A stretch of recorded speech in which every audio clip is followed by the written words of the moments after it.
ہمارے شاعر اقبال نے کہا ہے ہیچ چیزے خود بخود چیزے نشد، ہیچ آہن خنجرے تیغے نشد، ہیچ حلوائی نشد استاز کار، تا غلام شکر ریزے نشد، مولوی ہرگز نشد مولا روم، تا غلام شمس تبریزے نشد۔ یہاں کوئی چیز خود بخود نہیں، پیچھے اللہ ہے، ہر چیز کے پیچھے اللہ ہے۔ اب دیکھو، اب ساری کاپی کو زیرو سے بھر دو، کوئی آپ نے لکھا ہے 0000000 کچھ لکھا ہے؟ کچھ نہیں۔ پہلے زیرو کے ساتھ ایک لگا دو تو اب کتنا لکھ دیا ہے؟ ہر زیرو پہلے سے طاقتور ہوتا جا رہا ہے۔ اس ساری کائنات کے پیچھے میرے اللہ کا احد ہونا ہے۔ وہ اللہ اپنے امر کو ہٹا لے، ساری کائنات زیرو ہے۔ وہ ہے تو یہ ہے، اللہ ہے تو زمین زمین ہے، اللہ ہے تو آسمان آسمان ہے، اللہ ہے تو چندہ چندہ ہے، تارے تارے ہیں، اللہ ہے تو سورج سورج ہے، اس کی آگ آگ ہے، میرا اللہ ہے تو برستا پانی ہے، رم جھم برسات ہے، میرا اللہ ہے تو یہ مختلف شکلیں ہیں، صورتیں ہیں، مورتیں ہیں، میرا اللہ ہے تو آواز ہے، سوز ہے، ساز ہے، رنگ ہے، راگ ہے، پھول ہے، کلیاں ہیں، مہک ہے، میرا اللہ ہے۔ تو صرف ایک تتلی پکڑ کے بیٹھ جاؤ اور اس کے پر کے اوپر پرنٹ کو دیکھنا شروع کر دو تو ایک تتلی کا پر تمہیں بتائے گا کہ کوئی ہے، کوئی ہے۔ وہ کون ہے؟ وہ اللہ ہے۔ وہ کون ہے؟ وہ اللہ ہے۔ یہاں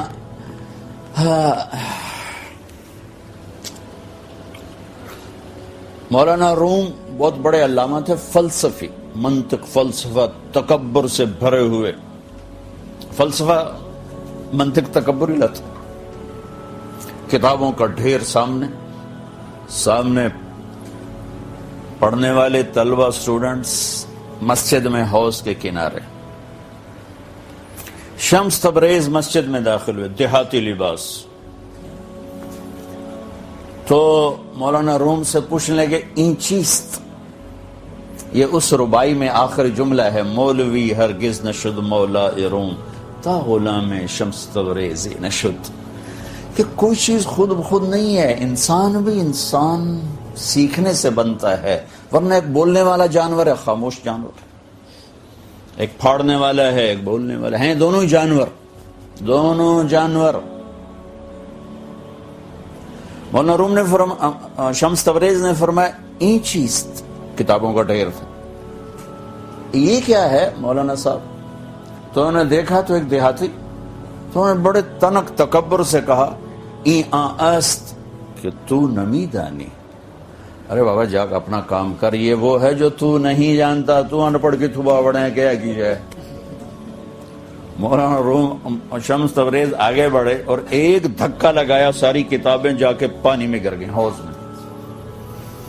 مولانا روم نے سر پہ، وہ تیرا بیڑا بڑھ جاوے نا مراد، میری تو ساری حیاتی تو برباد کر چھڑی، چونکہ ہاتھوں کا لکھا تھا نا، کوئی پریس تو تھا نہیں، اور تو نے میرا سب کچھ برباد کر دیا۔ وہ ظالم کیا چاہتا تھا مجھ سے؟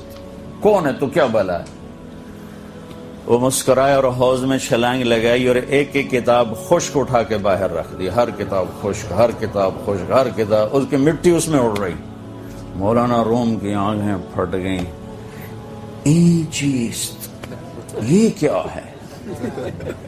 میں کہا یہاں است کہ تو نمی دانی، یہ وہ ہے جو تو نہیں جانتا، مولوی ہرگز نشد مولا روم، تا غلام شمس تبریز نشد۔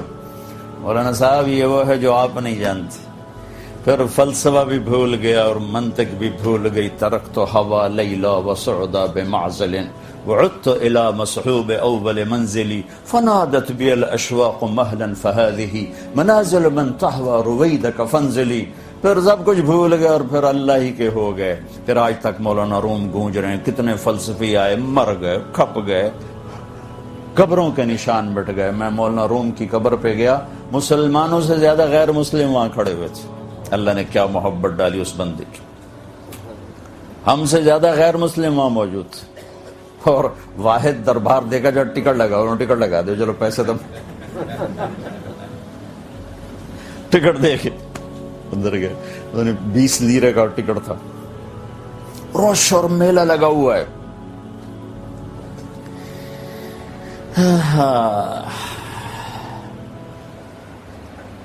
اللہ اس کائنات کا خالق اور مالک ہے، اس کو پہچان کے زندگی گزارنا، یہ ہے اس زندگی کا مقصد اور موضوع۔ ہم غلط راہوں پہ چل رہے ہیں کہ مال بناؤ، مال بناؤ، مال بناؤ، مال بناؤ، بچوں کے لیے کماؤ، بچوں کے لیے بناؤ، بچوں کے لیے بناؤ۔ اس بنانے میں حکم ٹوٹے، شریعت ٹوٹے، اللہ ناراض ہو، اللہ کا نبی ناراض ہو۔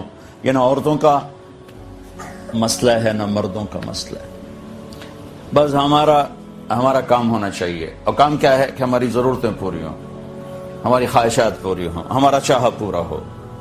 میرے بھائی بہنوں، یہ کوئی جینا نہیں ہے، یہ کوئی زندگی نہیں ہے، یہ کوئی زندگی نہیں ہے۔ اللہ کو پہچانو، اللہ کو پہچانو، اللہ کو پہچانو، یہ زندگی کی منزل ہے، یہ زندگی کی معراج ہے۔ أحب الوفاء بشتى الصور، أحب الوفي الأمين